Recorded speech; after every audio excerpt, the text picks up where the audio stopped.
Hello and welcome to another Cliff Reviews Art House. This time I'm reviewing the film No Other Choice, directed by Park Chan-wook.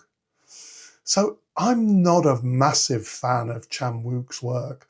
I like, but I don't love Old Boy, and I felt the same about Decision to Leave really. I think he is a compelling and really distinctive filmmaker, but his films just don't fully land for me. I feel about No Other Choice pretty much the same as I felt about Decision to Leave. It's great filmmaking, but it didn't quite work for me. I did think that the opening of No Other Choice is very strong. This idealized family life, it's convincing and it's quietly unsettling. It sets up the characters really well and the dialogue feels natural and unforced. It did draw me in emotionally at the start. Another thing that I really liked is the repetition of the phrase no other choice throughout the film.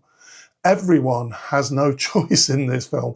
Management and institutions insist that they have no other choice.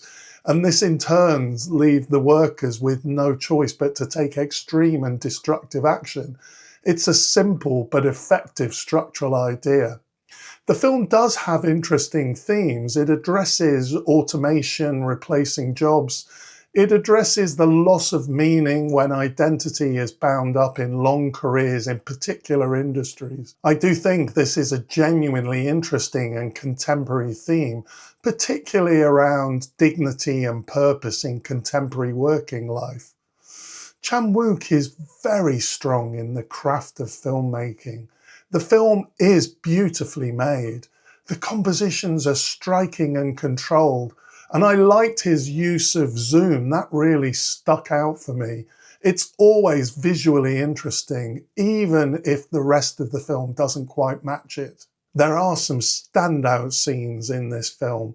The scene where he's about to shoot the man whose wife's been unfaithful, with the blaring music and the wife entering mid-scene, I just thought this was superb. The loudness and the escalation almost give it like a Tarantino quality. I liked this moment very much. But the film does have a number of problems.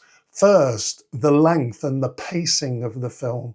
It's 2 hours and 20 minutes, and for me it's just simply too long. The film feels stretched beyond what the material can actually sustain.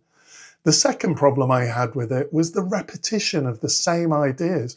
The core theme is strong, but I thought it was oversimplistic in its execution.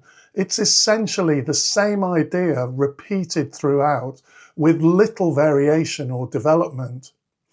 Next, I really had issues with the tonal consistency of this film. There are some great scenes, but the film isn't consistently good.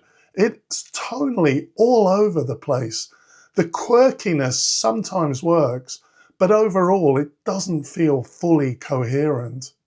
And then I didn't feel emotionally engaged with the film. For me, it feels superficial. There's a sense of style over substance. The reliance on slapstick comedy is heavy-handed at times. I just didn't really care about the characters, and there wasn't really a sense of jeopardy here. I do think this was a missed opportunity. It's a shame because there's a lot that was right about this film, and the darker elements are the most interesting part of the film. I would have liked to have seen more of that, but it relies too much on the comedy. I think the film could have done with a bit more depth, perhaps a bit more menace and a bit less comic excess. Overall, this is an interesting, well-crafted film.